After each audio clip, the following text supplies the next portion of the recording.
ഒരാഴ്ച അവിടെ അടിച്ചു പൊളിക്കാനാ വന്നത്. വന്നപ്പോ നല്ല ഉത്സാഹമായിരുന്നു. തിരിച്ചു പോകുമ്പോ എന്തോ ഒരു നിരാശ പോലെ. ശരിയാ, ഇവിടെ വന്നപ്പോ മുതലേ പ്രശ്നങ്ങളായിരുന്നല്ലോ. എന്റെ അമ്മയും അങ്കിളും വന്നത് ഇത്രയും പ്രശ്നം ഉണ്ടാക്കിയത്. നിന്റെ അമ്മയും അങ്കിളും ഇന്ന് തന്നെ പോവോ? അറിയില്ല. അമ്മയോട് ഞാൻ ഹോസ്റ്റലിലേക്ക് മടങ്ങുന്ന കാര്യം മാത്രമേ പറഞ്ഞത്, മറ്റൊന്നും ചോദിച്ചില്ല. എന്നെ പിടിച്ചോണ്ട് പോയത് ആരാ? ആലോചിച്ചിട്ട് ഒന്നും മനസ്സിലാവുന്നില്ല. അത് ഹോട്ടലിൽ ചുറ്റിപ്പറ്റി നടക്കുന്ന ഏതെങ്കിലും ക്രിമിനൽസ് ആവും. എനിക്ക് അവന്മാരെ കണ്ടാൽ അറിയാം. പോലീസിന് പരാതി കൊടുക്കേണ്ടതായിരുന്നു. പോലീസിനെ നമ്മൾ സമീപിച്ച ആരവിന്റെ കാര്യം കുഴപ്പത്തിലാവില്ലേ? എന്തായാലും നിനക്ക് കുഴപ്പമൊന്നും ഉണ്ടായില്ലല്ലോ. തക്ക സമയത്ത് ആരവ് നിലവിളി കേട്ട് വന്നില്ലായിരുന്നെങ്കിൽ ഞാൻ അവിടെ കിടന്ന് ശ്വാസം മുട്ടി ചത്തുപോയാന്. ഇവനെന്റെ പൊന്നാങ്ങളയാ.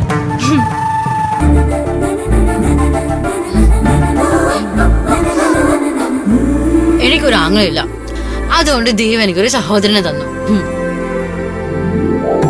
ആരവേ, നന്ദി കഴിക്ക്. നിന്റെ പെങ്ങള് സ്നേഹത്തോടെ തരുന്നല്ലേ, വാങ്ങിച്ചു.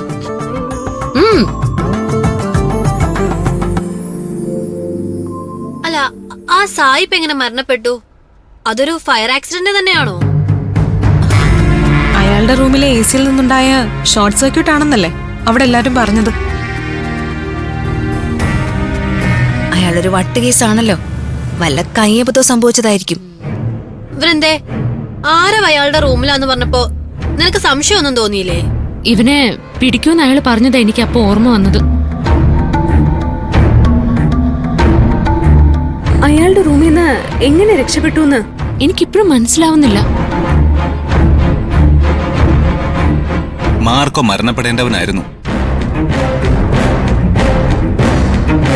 ആ വിധിയിൽ നിന്ന് അവനെ രക്ഷപ്പെടുത്താൻ കഴിയുമായിരുന്നില്ല. അതുകൊണ്ട് അയാൾ മരണപ്പെട്ടു.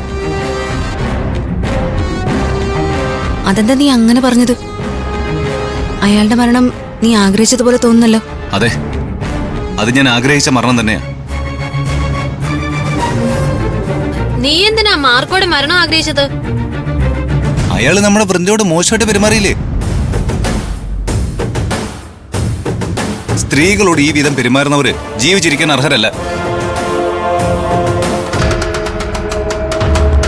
ഇങ്ങനെയുള്ളൊരു മരണപ്പെടണ്ടേ? മരണപ്പെടുക തന്നെ വേണം. എന്നാലും ഒരു ഡൗട്ട്. തുടങ്ങി അവളുടെ ഡൗട്ട്.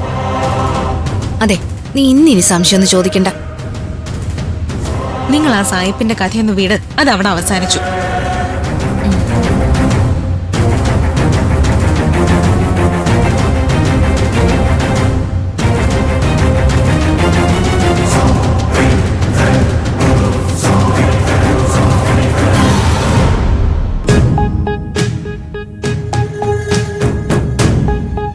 എന്താണോ ഈ നാട്ടിൽ നടക്കുന്നത്? തന്നെ പോലുള്ള ഉദ്യോഗസ്ഥന്മാർ കാരണം ഹോം സെക്രട്ടറിയായ എനിക്ക് തലസ്ഥാനത്ത് ഇരിക്കപ്പെടുത്തിയില്ലാതായി. എവിടെ നിന്നെല്ലാം ആരുടെയെല്ലാം ചോദ്യത്തിന് മറുപടി പറയണം? This is a terrible situation. മിനിസ്റ്ററുടെ മകന്റെ കൊലയാളിയെ അറസ്റ്റ് ചെയ്യാൻ കഴിയാത്തത് ലോ ആൻഡ് ഓർഡർ സിസ്റ്റത്തിന്റെ വീഴ്ചയായിട്ടാണ് വിലയിരുത്തപ്പെടുന്നത്. സർ, ഞങ്ങൾ പരമാവധി ശ്രമിക്കുന്നുണ്ട്.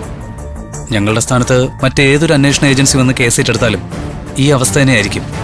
മിസ്റ്റർ ഇന്ദ്രജിത്ത്, പഴയ ഹോം സെക്രട്ടറി നിങ്ങൾക്ക് അനുകൂലമായി പല നിലപാടും എടുത്തിട്ടുള്ളതായി എനിക്കറിയാം. ഹോം സെക്രട്ടറി മാറിയ കാര്യം നിങ്ങൾ മറന്നുപോകരുത്.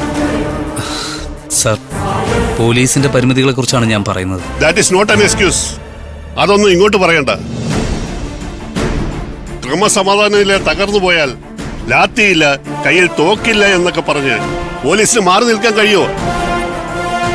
പോലീസ് പല്ലും നഖവും ഉപയോഗിച്ച് ക്രമസമാധാനം പാലിക്കണം.